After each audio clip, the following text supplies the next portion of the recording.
Vamos então para união. União, pacto ou aliança, né? É tudo o mesmo princípio, só que são três maneiras diferentes de falar. Na Bíblia, você vai encontrar ainda, dependendo da versão bíblica, você vai encontrar a palavra concerto. Quem aqui já viu a palavra concerto na Bíblia? Não é concerto de concerto musical, é concerto de aliança. Então, na Bíblia, quando Moisés fez um concerto com Deus, Deus fez um concerto com Noé, ou seja, ele fez uma aliança, ele fez um pacto, ele se aliançou, se uniu. Né? Quando nós casamos, quem aqui é casado, um dia colocou uma aliança no dedo. Né? Quando você coloca uma aliança no dedo, significa que você está fazendo um pacto de compromisso com aquela pessoa que você se aliançou. Está fazendo um pacto, né, que na saúde, na doença, na alegria, na tristeza, com dinheiro, sem dinheiro, com doença, com saúde, né, com crise, sem crise, na tempestade ou no deserto ou na bonança, serei fiel até que a morte me separe. Ok? Então isso é uma aliança. A aliança, né, ela não tem fim. Sei quem aqui já foi em alguma cerimônia de casamento, que o preletor, né, o pastor, o sacerdote do casamento, ele pegou uma aliança na mão, que nem eu estou pegando aqui agora, e ele mostrou que a aliança ela não tem começo nem fim. Né, porque assim deveria ser ou deve ser a nossa aliança com Deus, eterna, sem fim. Eu gosto sempre de dizer, né? Gosto sempre de lembrar que quando nós temos o culto de ceia, qual que é um dos principais objetivos ou propósitos do culto de ceia? Né? É a renovação da nossa aliança. Deus, ele nunca se esquece que ele tem uma aliança conosco. Ele nunca se esquece e nem jamais vai se esquecer. Porque Deus não esquece, Deus não tem apagão, Deus não tem problema de memória. Então Deus, quando ele enviou Jesus para morrer por nós lá na cruz do Calvário, quando Jesus derramou seu sangue lá na cruz, ali com aquele gesto ele estava fazendo um pacto de sangue com toda a humanidade. Né? Então isso daí está resolvido na mente de Deus, Jesus já morreu por nós, a aliança já foi estabelecida, existia a antiga aliança, o antigo pacto, onde a descendência dos hebreus, né? No 7º dia a criança era circuncidada, né? O menininho fazia um cortezinho lá, né? No órgão, e era a primeira aliança. Mas na segunda aliança, Deus então resolveu sacrificar, derramar sangue, mas não agora o sangue de alguém comum, mas o sangue do Filho unigênito dele, sem pecado, cordeiro sem mancha, né? E ali Deus estabeleceu o segundo pacto, que é superior ao primeiro, né? A nova aliança, como a gente costuma dizer. Então Deus é um Deus de aliança, Deus é um Deus de pactos. Até quero recomendar, quem aqui ainda nunca ouviu a música Dios de Pactos, do cantor Marcos Witt, né? Que ele é um mexicano, eu recomendo você entrar no YouTube e assistir o DVD, não só o áudio, mas hoje em dia quase tudo é com vídeo, não tem mais, né? Mas ainda tem na internet os áudios. Mas procura ver o vídeo, é muito bonito. Né? O DVD inteiro é muito lindo. O DVD inteiro é muito lindo, porque no DVD Dios de Pactos, o Marcos Witt ele vai apresentando imagens de como que era o tabernáculo, da época que o povo, o sacerdote, na verdade, o sumo sacerdote, para conversar com Deus, ele precisava entrar num lugar chamado Lugar Santíssimo, e ali, então, ele se relacionava com Deus. Né? E para chegar nesse Lugar Santíssimo, tinha todo um processo, tinha que passar pelo altar do sacrifício, pela pia de bronze, pelo lugar santo, né? O pão da proposição, o candeeiro, o candelabro, então tinha todo o altar de incenso, né? Tinha todo um processo para chegar no Santo dos Santos. E hoje, por causa da nova aliança, do novo pacto, o novo concerto que Deus estabeleceu com a morte de Jesus, hoje todos nós temos livre acesso à presença de Deus. Hoje eu não preciso mais de um intermediário. Eu não preciso vir aqui falar com o pastor, me dá um acesso aí para mim entrar na presença de Deus. Né? Todos nós, pelo novo e vivo caminho, podemos nos relacionar com Deus a qualquer hora do dia e da noite. O sangue de Jesus nos proporciona isso, ok? 1 Pedro 1, do 3 ao 8.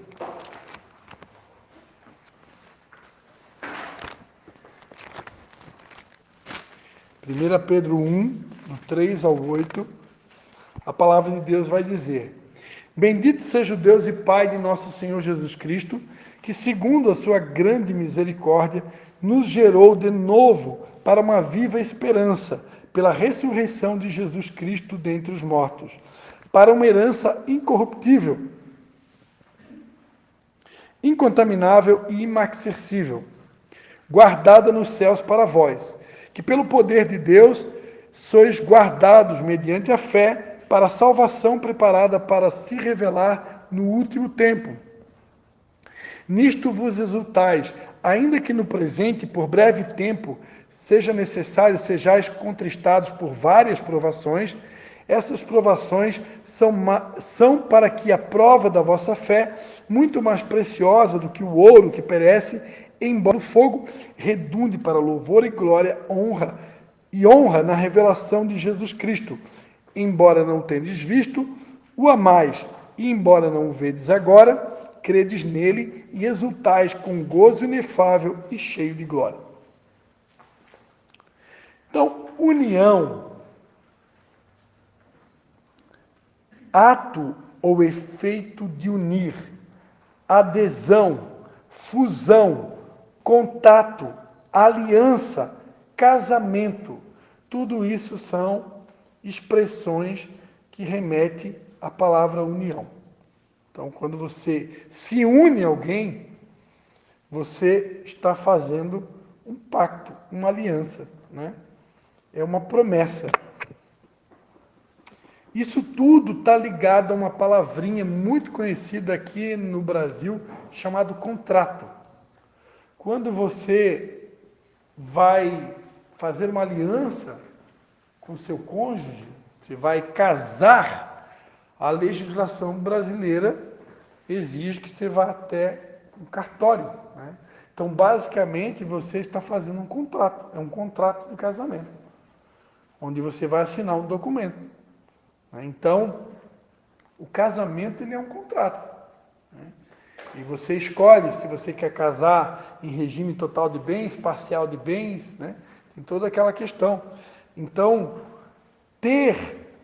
Deus tem um contrato conosco. Deus fez um pacto conosco de ser fiel a nós até o fim. A palavra de Deus diz em Isaías, né? Pode a mãe se esquecer do filho que mama? Né? Mesmo que ela se esquecesse, todavia eu, Senhor, jamais me esquecerei de ti, porque eu tenho o teu nome gravado na palma das minhas mãos. Ou seja, mesmo que as nossas mães biológicas venham a se esquecer de nós, Deus jamais. Por quê? Porque Ele tem uma aliança conosco, Ele tem um pacto. Agora, como eu estava falando da ceia do Senhor, quando a gente celebra a ceia, eu estou renovando o meu pacto com Deus. No entanto, se eu começar a raciocinar por princípio e me lembrar todos os dias que esse princípio aqui é um princípio vivo e ativo, eu não deveria jamais quebrar minha aliança com Deus. Como é que eu quebro minha aliança? Eu quebro a minha aliança com Deus todas as vezes que eu peco. Todas as vezes que eu peco contra Deus, todas as vezes que eu piso no tomate, eu estou quebrando a minha aliança. Né? Imagina, o Leandro aqui e a Natasha são casados. Imagina que toda semana o Leandro resolvesse trair a sua esposa. Todas as vezes ele estaria quebrando a aliança. Né? Então, não tem como funcionar assim. Nenhum casamento sobrevive a isso. Então, imagina se Deus fosse levar a sério realmente esse princípio. Né? Muitos cristãos, eu diria que estariam lascados, né? Perdidos, né? Porque Toda vez que, se você entender que toda vez que você peca, você está quebrando a aliança, por isso que eu entendo a necessidade de ter um culto de ceia, né?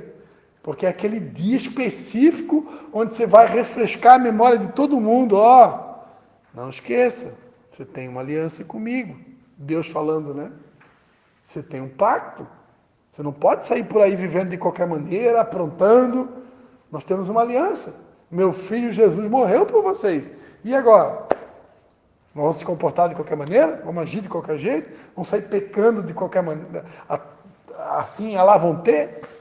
Não tem como, ok? Está todo mundo entendendo? Então eu tenho um contrato com Deus, de ser fiel a Ele. Você, agora, olha uma curiosidade bíblica, olha como que é o caráter de Deus, no que diz respeito a esse princípio. Em 2 Timóteo, segunda carta de Paulo a Timóteo, capítulo de número 2, segunda carta de Paulo a Timóteo, capítulo 2, versículo 11 em diante, vai dizer assim: fiel é esta palavra, se já morremos com ele, também com ele viveremos. Se perseverarmos, com ele também reinaremos. Se o negarmos, também ele nos negará. Se somos infiéis, ou seja, se nós quebramos a nossa parte da aliança, nós quebramos a nossa parte no contrato, ele permanece fiel, porque não pode negar-se a si mesmo. Ou seja, embora nós, seres humanos, em alguns momentos da nossa vida, a gente quebra o contrato, a gente fere a aliança, Deus jamais. Deus nunca vai precisar ter que mandar Jesus, não vai precisar ter que renovar a aliança conosco, porque ele é fiel. Uma característica do caráter de Deus é que ele é fiel, ele é sempre fiel e ele sempre será fiel. Deus nunca vai nos trair, Deus nunca vai nos decepcionar, Deus nunca vai nos desamparar, né? Pode um justo mendigar o pão, né? E o justo mendigar o pão, né? Nem a sua descendência, né, a padecer necessidade. Por quê? Porque Deus é fiel, Ele cuida dos seus, né? Ele tem uma aliança com a gente e Ele vai cuidar da gente até o fim. Nós é que falhamos, mas Ele jamais falha.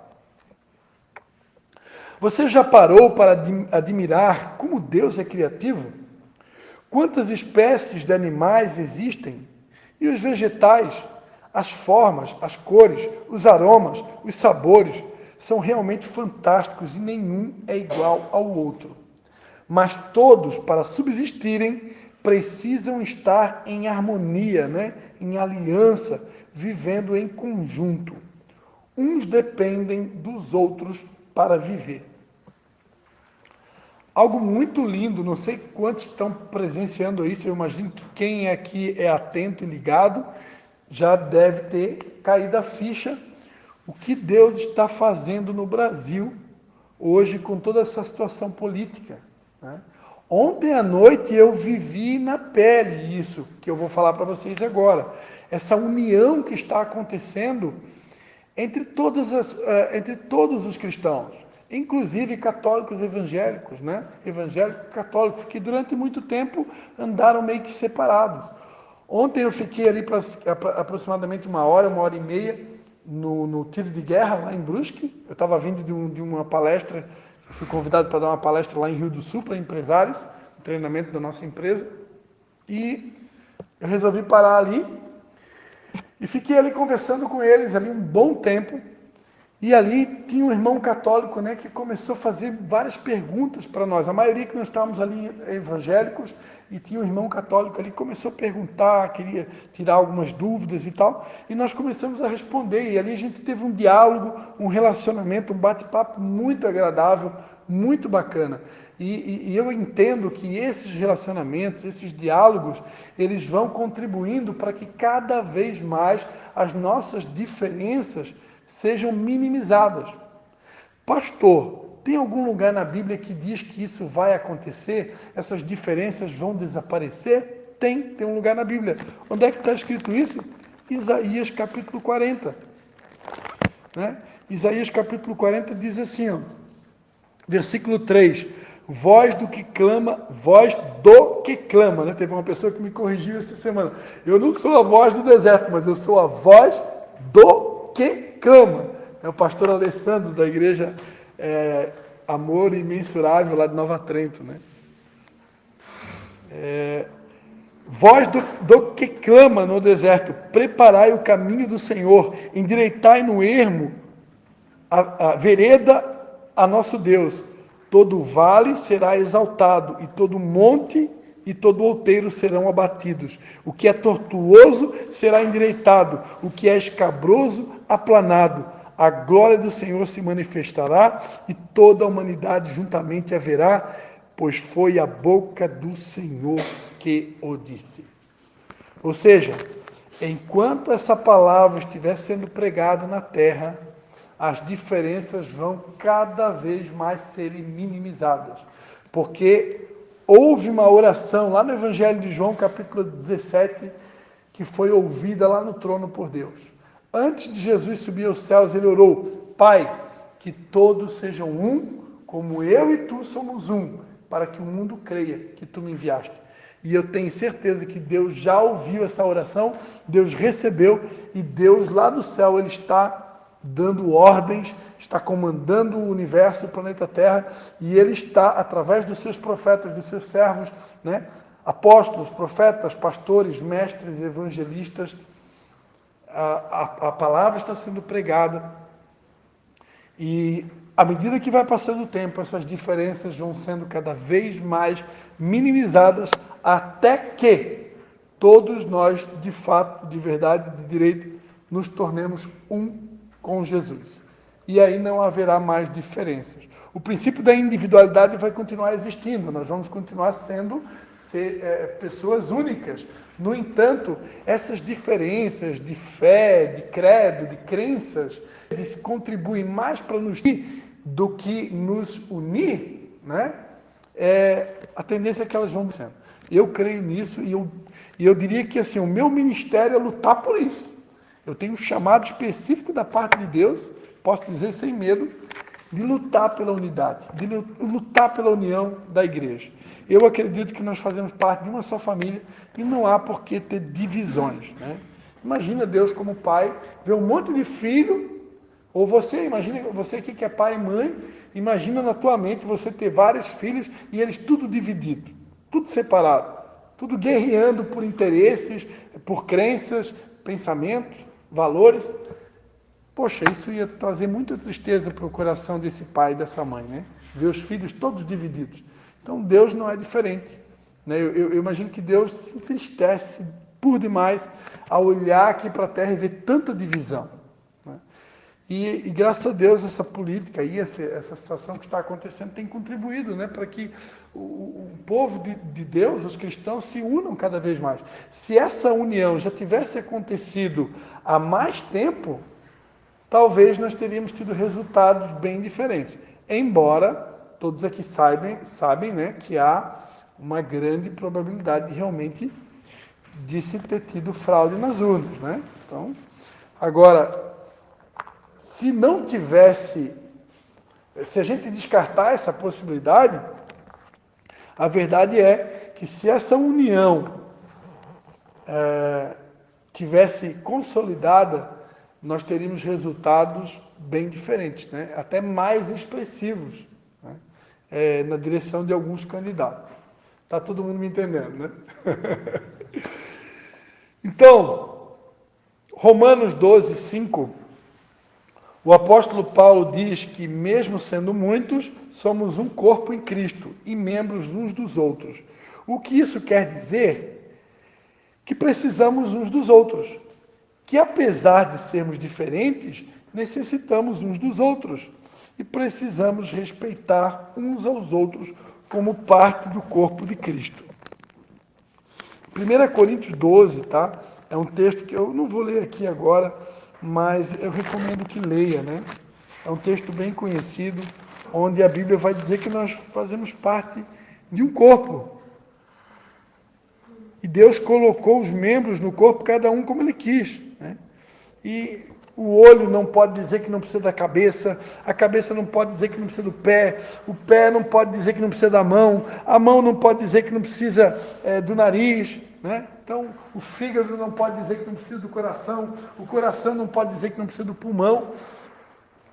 Comparando, né, os membros do corpo humano com o corpo de Cristo na Terra, a verdade é que nós somos diferentes por causa do princípio da individualidade, mas interdependentes um do outro.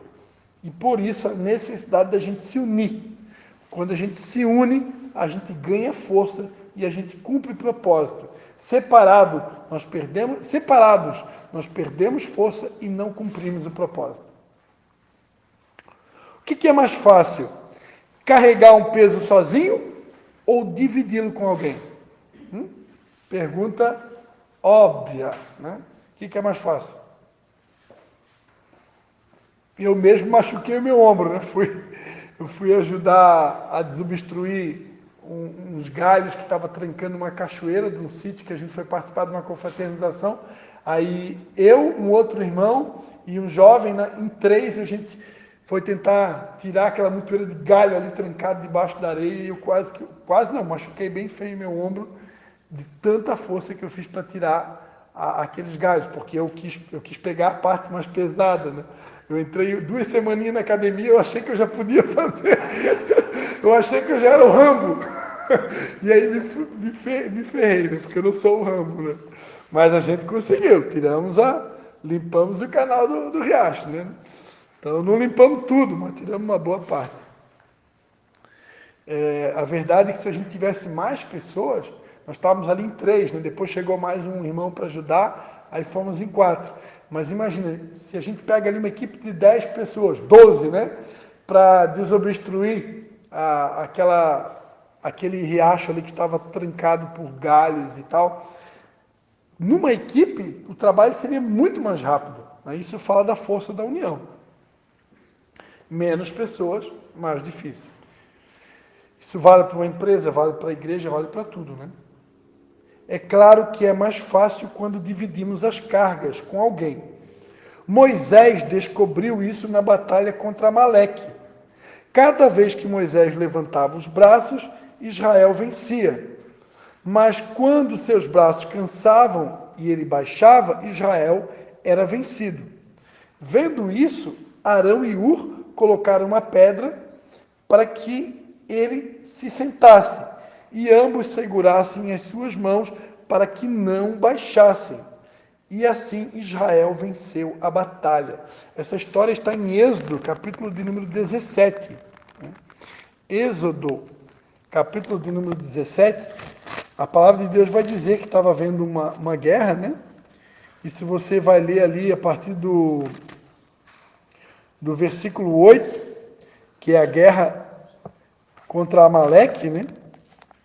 E diz que Josué estava no campo de batalha, e enquanto Moisés levantava as mãos, Israel prevalecia na guerra contra Amaleque, né? Amaleque representa a carne, né? É uma guerra entre o espírito e a carne. Moisés representando o espírito, Moisés e sua equipe, né? Arão, Hur, Josué representando o espírito e Amaleque representando a carne.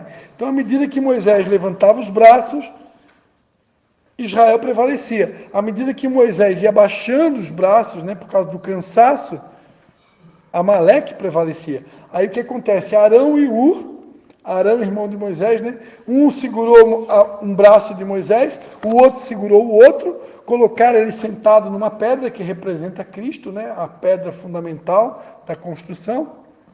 E aí, então, com esse trabalho de equipe, lá no campo, Josué ia tendo a vitória.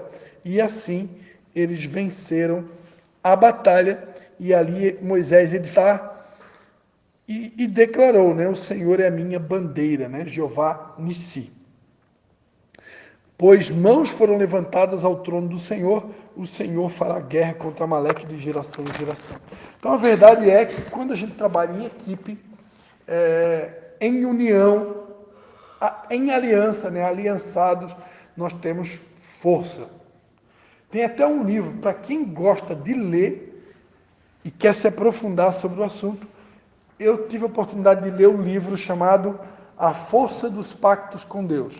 Esse livro é um livro da Rebecca Brown e do Daniel Yoder. Rebecca Brown, para quem não sabe, ela é considerada uma das maiores autoridades da área de batalha espiritual que já teve em toda a história, né? Então, é incrível. Ela tem vários livros escritos. Eu fui presenteado com esse livro, né? A Força dos Pactos com Deus. E no final desse livro tem até o pacto que ela fez com Deus. E eu e minha esposa, na ocasião, a gente resolveu transcrever o pacto que a Rebecca Brown fez com Deus e a gente fez o mesmo pacto. É muito forte. Se vocês me lembrar, eu trago na próxima aula para apresentar para vocês. O pacto que a gente fez com Deus é muito forte mesmo. Agora, ao mesmo tempo que você tem um alto preço a ser pago, porque a Bíblia diz que Deus não se agrada de voto do tolo. Se você fizer um voto, você vai ter que pagar, porque voto também é fazer um pacto.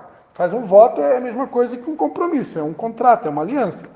Então, se você fizer, você vai ter que honrar. No entanto, isso tem um poder no mundo espiritual fora da curva. Porque se você fizer a sua parte, pode ter certeza absoluta, a parte de Deus já está feita. Pode ter certeza, já está feita. Do livro? A Força dos Pactos com Deus. Rebecca Brown. Tem até uma curiosidade bíblica, né? Quando o rei Davi foi enfrentar o famoso Golias, né? Se vocês prestarem atenção no texto, o texto vai dizer que Davi ele declarou a seguinte frase. Davi ele disse assim: quem é este incircunciso para desafiar o exército do Deus vivo? Quando Davi falou quem é este incircunciso, Davi estava dizendo: quem é este sem aliança? Quem é este sem pacto? Como que alguém sem aliança vai conseguir vencer alguém que tem aliança? É mais ou menos essa situação que está acontecendo no Brasil hoje, do bem contra o mal. Como que alguém que não tem aliança, que representa o mal, vai vencer alguém que tem aliança, que representa o bem? Jamais! Não tem como. O mal ele até pode ganhar por um momento. Mas quando Deus disser basta, acabou. Né? Porque Deus nunca vai perder para o mal, né? Ok? Então, quem tem aliança sempre vence. E todos nós temos aliança, amém? Então, vamos lá. A união nos incentiva a realizar grandes obras, como Neemias, quando edificava os muros de Jerusalém, e convocou o povo para trabalhar, todos juntos, um protegendo o outro, um ajudando o outro. Neemias 4, do 16 ao 17, né? O texto de Neemias fala da reconstrução dos muros de Jerusalém que estavam destruídos, né? E Neemias, que era um copeiro do rei, ele pede permissão ao rei Artaxerxes para reconstruir os muros derribados de Jerusalém. E aí, se você for ler o livro de Neemias, você vai ver que tem todo um trabalho de equipe, né? Neemias 4, 16 a 17 vai dizer: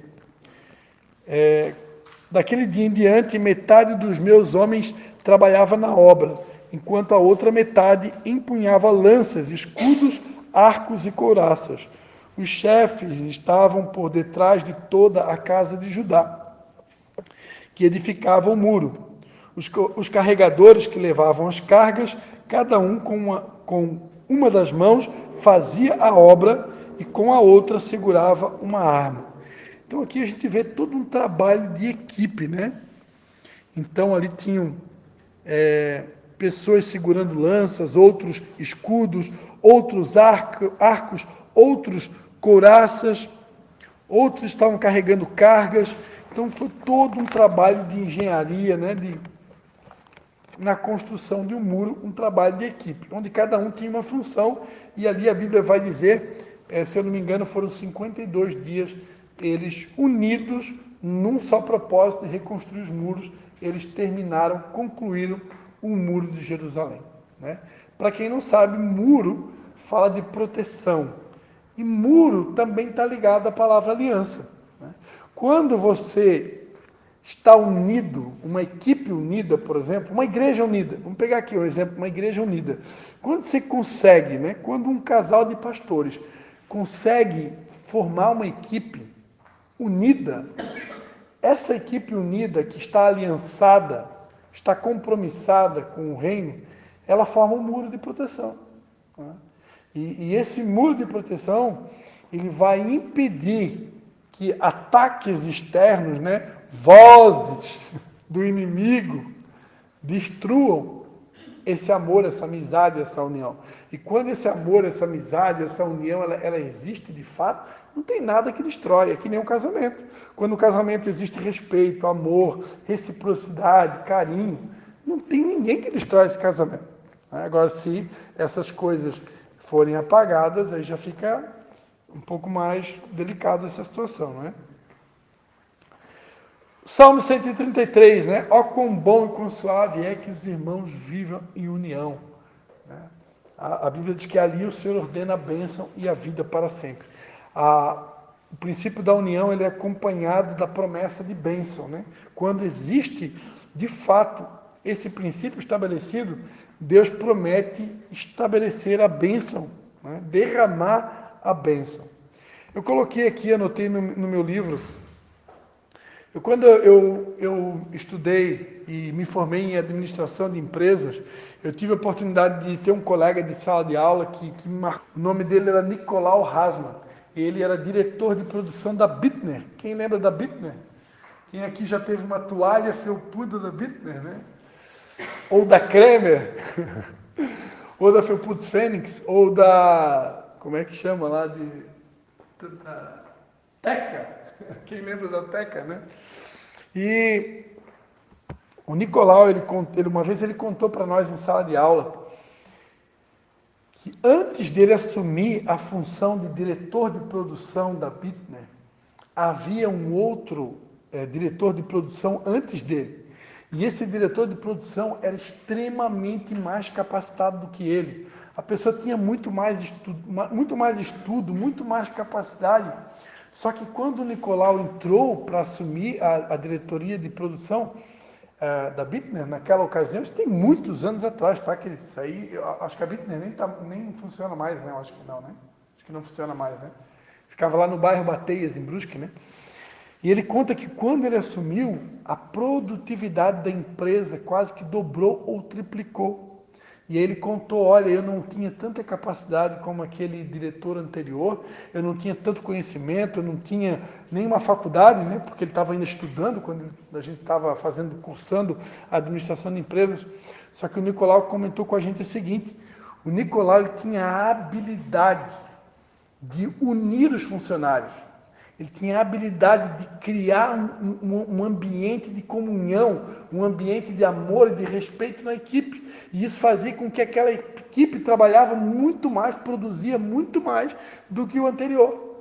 Embora o gerente de produção anterior, ele era muito mais capacitado, muito mais estudado, muito mais talvez inteligente, mas ele não tinha a habilidade de fazer com que a equipe fosse unida, com que a equipe se respeitasse, com que a equipe se unisse, e aonde que a produtividade era bem inferior.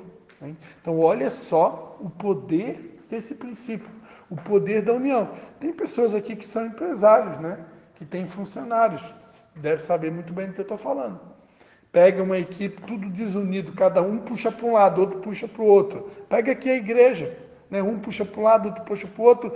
Ah, eu sou de Paulo, eu sou de Apolo, eu sou de Pedro. Não vai para frente. Não vai. Agora, quando todo mundo se une num só objetivo, numa só meta, num só propósito, esquece as diferenças, vamos deixar a diferença de lado, vamos nos preocupar com aquilo que realmente é mais importante, aquilo que nos une, né? E a gente se une, a coisa voa, a coisa flui, né? Isso é no casamento, é na família, é na igreja, no trabalho, em tudo que é lugar. Está aí o exemplo do Nicolau. Né? Menos estudo, menos capacidade, mas tinha a habilidade de unir o povo. Botar os funcionários fazer. Vimos anteriormente, no princípio de semear e colher, que tudo o que quisermos que os outros nos façam, temos que fazer primeiro. Palavras de Jesus. O princípio da união nos ensina que devemos procurar conviver com os outros em harmonia, tendo em nós o mesmo sentimento de amor, de paz, de misericórdia, como Jesus tinha, olhando para cada pessoa ao nosso redor com respeito e vendo nelas a imagem e semelhança de Deus. Se estivermos unidos em Cristo, entendo que neles seremos bem-sucedidos em todos os projetos. Ok? Vamos lá. Como viver por princípios bíblicos? Para a gente encerrar, tá, queridos? Mas bem rapidinho a gente já encerra, tá bom? Como viver por princípios bíblicos? Os alunos precisam entender que alcançarão este estilo de vida, tem um estilo de vida onde você raciocina por princípio bíblico, vive por princípio bíblico,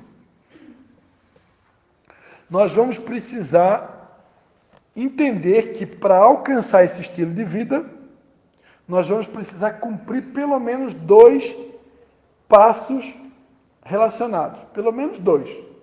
Só 2 passos. Primeiro, meditar. Descobrir em Deus, na sua palavra, quais os princípios bíblicos, né, a serem aplicados. Através da meditação bíblica, à medida que você vai meditando na Bíblia, né, você começa a identificar, esse texto bíblico aqui, essa fala, está mais ligado ao princípio da soberania, ou essa fala aqui, esse texto bíblico está ligado ao princípio do autogoverno, ou do semear e colher, ou caráter, ou mordomia, ou aliança, ou individualidade. Então, a gente começa a identificar o princípio basicamente através da meditação bíblica. O Salmo de número 1 vai dizer, né? Bem-aventurado o homem que não se detém no caminho dos pecadores, nem se assenta na roda dos escarnecedores. Não. Bem-aventurado o homem que não anda segundo o conselho dos ímpios, nem se detém no caminho dos pecadores, nem se assenta na roda dos escarnecedores, antes tem o seu prazer na lei do Senhor, e na sua lei medita de dia e de noite. Então, basicamente, é através da meditação e também da aplicação que eu vou poder viver por princípios bíblicos. No primeiro momento, eu vou meditar na Bíblia para poder identificar os princípios. No segundo momento, a partir da identificação, então agora eu vou botar em prática aquilo que eu estou aprendendo, o princípio que eu estou aprendendo. Então, eu vou precisar praticar os princípios bíblicos identificados na meditação diária. Mateus 7, 24, a palavra de Deus vai dizer, né? Portanto, todo aquele que ouve estas minhas palavras e as pratica, será semelhante ao homem prudente que edificou a sua casa sobre a rocha. Então, não basta apenas meditar nos princípios, eu tenho que colocar em prática. Isso vai certamente me ajudar cada vez mais a memorizar, né, os princípios. Conclusão. Princípios bíblicos são ensinamentos básicos, verdades eternas que estão na palavra de Deus e devem ser aplicadas em todas as áreas da nossa vida. Viver por princípios bíblicos é a maneira mais perfeita que alguém pode ter para alcançar uma vida cheia de graça, alegria, satisfação e vitória. Viver por princípios bíblicos é uma manifestação sincera e pura de adoração ao grande Rei, que se renova a cada instante de nossas vidas. Ok? Aí tem aqui as referências bíblicas, né? Efésios 4, do 22 ao 24, Evangelho de João 8, 32, Conhecereis a verdade vos libertará. Isaías 7, versículo 15, João 7, 38, Romanos 13, 14, 3 João 2, 2 Coríntios 3, 17 e 18, Gênesis 1, 26, Salmo 139, 2 Coríntios 3, 18, Efésios 4, 24, 1 Tessalonicenses 3, 13, Hebreus 12, 10. Então, amados, é isso daí. Encerramos, né? Nossa primeira lição. Como eu já tinha falado para vocês, a primeira lição realmente ela é um pouco mais demorada, porque ela tem os princípios, né? É o resumo de todos os princípios. Então, agora eu vou pedir que vocês façam os exercícios, tá? E aí na próxima aula a gente corrige os exercícios, tá bom? A gente corrige e começamos a segunda lição.